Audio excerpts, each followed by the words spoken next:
ସେଟା ବି ବଢିଆ ହବ। ତମେ ତମ ଚିତ୍ପଟା ହେଇ ଶୋଇଥିବ, ହଁ ଛିଡା ହେଇଥିବ, ମୁଁ ତା ହଁ ଉପରେ ଆସିକି କାଚିବି, ଆଉ ତମେ ଦି ହାତରେ ଲିଭୁଥିବ ହାତ ଚିପିକି ଆଉ। ହାତ ଚୁବୁଥିବି, ଇଆଡେ ଟାଣି ଇଆଡେ ଟିକେ ଟାଣି ଦେଇକି ଯୋଉଠି ଗୋଟେ କାମୁଡୁଥିବି।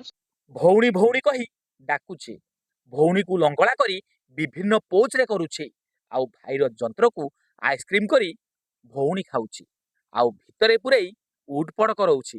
ଟିକେ ଶୁଣୁନାହାନ୍ତି ଧରମ ଭାଇଙ୍କ କଦଳୀ କାଣ୍ଡ। ମୁଁ ଶୋଇବି ଚିପେଇକି, ତମେ ମୋ ବାଣ୍ଡ ଉପରେ ବସିବ, ତମେ ଉଠି ବସ ହବ, ଇଆଡେ ଗୋଦରା ମୁଁ ଚିପୁଥିବି ହାତରେ, ବାସ୍ ସେଇ ପୋଜ ବାସ୍। ଉଠିବି।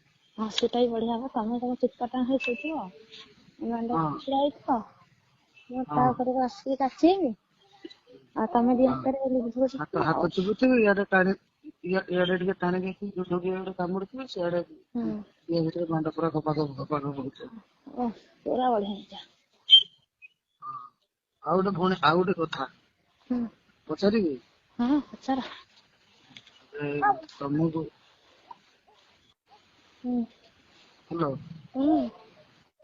ତମକୁ ମାନେ କଣ୍ଡମ ଲଗେଇକି ଡେଇଁବି ନା ବିନା କଣ୍ଡମରେ? ମୋର ମତେ ଲାଗେନି ମଜା ଆସିଲା ଭଳିଆ। ତାପରେ ଭଉଣୀର ଦୁଇଟି ବୋଇତାଳୁକୁ ଧରି ଧରମ ଭାଇ ଜଣକ ଅଟା ଦଳିଲା ପରି ଦଳି ପକଉଛି। ଦଳିବନି ବା କେମିତି? ଇଏ ପରା ପୁରୁଣା ଖେଳାଳି। ନିଜ ମାଇକିନାକୁ କଣ ପେଲିବ? ଧରମ ଭଉଣୀକି ପେଲିକି ଘରଣୀ କରିବ ବୋଲି ମନ ବଳାଇଲାଣି। ଆଉ ଟିକେ ଶୁଣୁନାହାନ୍ତି। ବଡିକୁ କଣ୍ଡମରେ ବଡି ଲାଗିବା ଦରକାର ନା, ବଡିକୁ ବଡି ମିଶି ହବ। ହଁ କଣ୍ଡମରେ ଲଗେଇଲେ ମତେ ବି ମଜା ନାହିଁ। ସେ କଣ ଗୋଟେ ଜରି ତ ସେ ଗୋଟେ ମଜା ଆସିବନି। ହଁ ଏବେ ତ ଘରକୁ ଗଲେ ତ ଭାଉଜଙ୍କ କଣ୍ଡମ ବହୁତ ଇଣ୍ଟରେଷ୍ଟ ଲାଗୁଛି। ଆଚ୍ଛା, କାହିଁକି କଣ୍ଡମ କାଇଁ ଲଗଉଛ? ଭାଉଜ ମନା କରୁଛନ୍ତି? କଣ୍ଡମ ଲଗଉଛି ଏଇଥିପାଇଁ ଯେ ପୁଅ ଛୋଟ ଅଛି, ଆଉ ଯଦି କାଳେ ରହିଯିବ। ଆଚ୍ଛା ଆଚ୍ଛା ଆମର ତ ଗୋଟେରୁ ଅଧିକ କରିବାକୁ ଇଚ୍ଛା ନାହିଁ। ଆଚ୍ଛା ଆଚ୍ଛା। ଭାଉଜଙ୍କ ମଜା ସେଇଥିପାଇଁ ଆସିଛି ତ? ଭାଉଜଙ୍କ ମଜା ଆସିଛି? ଭାଉଜ ଭାଉଜଙ୍କ ମଜା ଆସିଛି ନା? ନାଇଁ, ସିଏ ବି କହୁଛି ମଜା ଲାଗୁଛି, କିନ୍ତୁ କଣ କରିବି, ପରିସ୍ଥିତି ସେମିତି କରିବା ବାଧ୍ୟ କରୁଛି ନା। ଯାହା ଅରିଜିନାଲ ନା ଆଉ, ସେ ଡୁପ୍ଲିକେଟ ଆଉ। ସେ ଡୁପ୍ଲିକେଟ କଭର ହେଇଗଲେ ଆଉ କୁଆଡେ ମଜା ଆସିବ। ଦେଖିଲେ ରାତିରେ ପାଖରେ ନାହିଁ ସ୍ତ୍ରୀ, ସ୍ୱାମୀ ଜଣକ ଧରମ ଭାଇ ସହିତ ଫୋନରେ ସେକ୍ସ ଚଲେଇଛି। ଭଉଣୀ ଜଣକ ଧରମ ଭାଇକୁ ହିଟର ମନ୍ତ୍ର ଶୁଣଉଛି। ଏହି ମନ୍ତ୍ର ଜାପାନୀ ତେଲର କାର୍ଯ୍ୟ କରୁଛି। ଭାଇ ଭଉଣୀର ସମ୍ପର୍କ ଏକ ପବିତ୍ର ସମ୍ପର୍କ।